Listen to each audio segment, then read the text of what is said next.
What's going on, everybody? This is Sonny Samford in Memphis, Tennessee.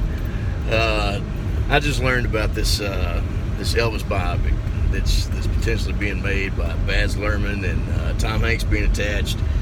And I got this rare, stirring feeling to throw some crazy out there and see if it sticks.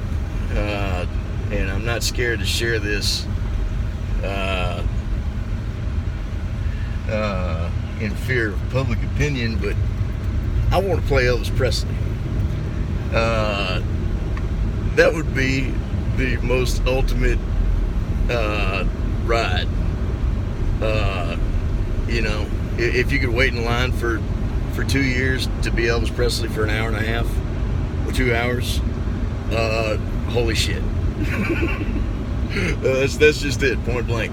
Knowing that Tom Hanks is involved in this, that's as it has been reported, tells me that this is the last Elvis Presley biopic anybody's ever going to need to have made, and that excites me. That just knowing Tom Hanks' name would be attached to it really adds every bit of legitimacy to it that anybody would need. And you would hope, knowing that being Tom Hanks is attached to it, that whatever they do for that side A, which is Elvis, whatever they do, man, you just hope from the bottom of everything you love about Elvis that they just nail it.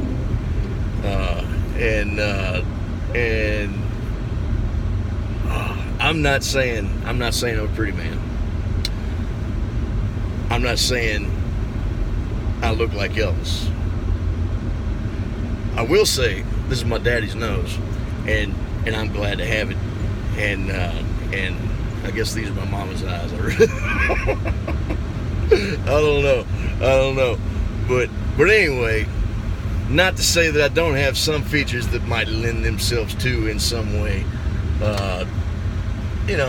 Having maybe that little bit of something, I don't know. That's what the court of public opinion is for. But so I wanted to make this video for that reason, to get this concept spinning around in my head out there, where it can be judged in 360. I'd like to do some musical bits and kind of tuck some things into this video and kind of edit something together, because I do have some natural musical talent. I am capable of somewhat sounding like Elvis, or what I would call Elvis Prime, the 77, well, not 77, 77 was great, but Aloha from Hawaii, that to me is Elvis Prime. That is,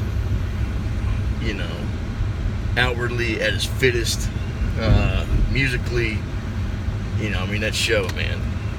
Between that and Madison Square Garden, those two albums, I've got a few other favorites just as a whole album. Maybe that one with all the Jerry Reed songs on it, not the 68 comeback special, but the Cold Kentucky Rain, stuff like that. I really don't know the album name, but anyway, I do have some natural musical talent. I'm from Memphis, so I don't know, you could probably say I got the accent down.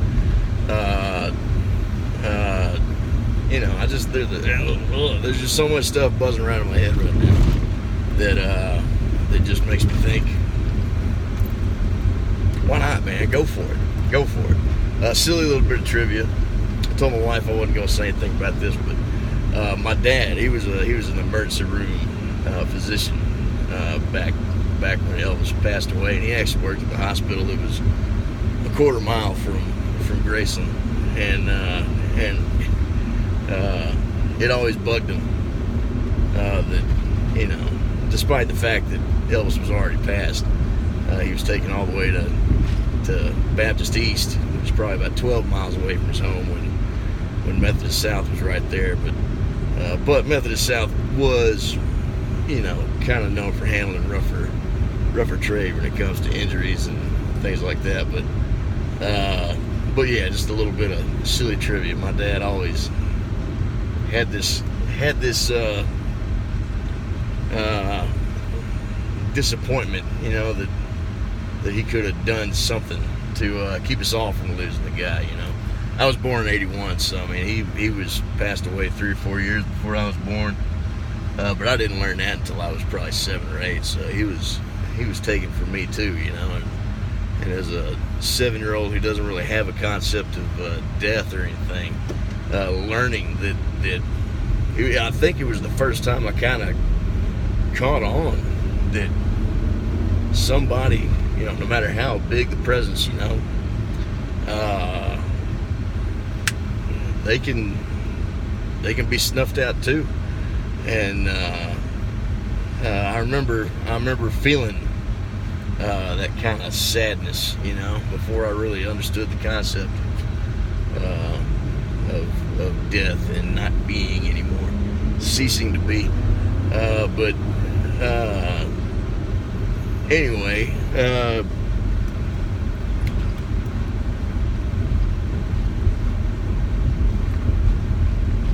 obviously, I would have to lose a considerable amount of weight to even play 1977 Elvis.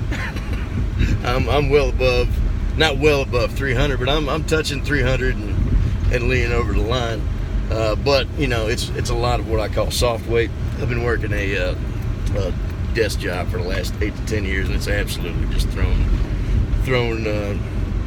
office weight on top of it. It's terrible. I'd love to get rid of it. But man, what if the goal was to lose all that weight? You know, not to get in that bathing suit next spring, but man, lose all that weight to be a king for a couple hours. That would be ridiculous.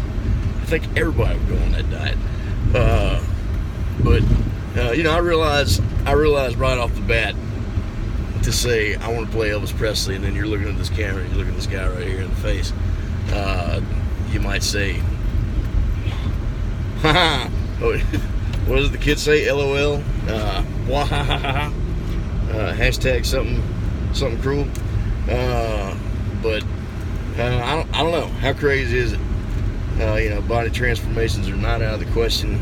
We've seen that 1,000 times, but I don't know. What are the odds? So anyway, I want to make this video, get it out there into the hands of the internet, and just you know, my opinion on it is build me up, tear me down, do your worst, I'll do my best.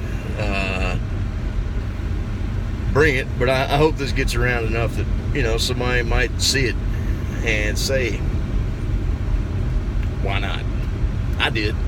And you know, like I said, I'm competing with several realities here, and it doesn't scare me much. So I don't know. It sounds exciting. I just wanted to make this video, get it out there, and let the thrasher that the internet is do what it will. So have fun with it. Have fun with me. Enjoy the musical bits. You know, just keep in mind I'm not a trained singer or a trained musician. I'm just kind of doing what it is I love. But man, how many folks could take all that and turn it into doing something that everybody could really love? I mean, we're talking worldwide here. We're not talking about a movie that's big for Memphis, or a movie that's big for America, or a movie that's big for, you know, just Western culture. I mean, Elvis has touched every facet of human culture in the last, we've got to call it 50 years. He wasn't working since he was a baby, but you know, it's pretty amazing. It's a pretty amazing story, and you know, told right, it can have its proper reverence, and I'm just excited to no end to hear that it's being done in the first place, but also internally to do this little experiment and see how that goes. So good night, good morning, and have a pleasant tomorrow.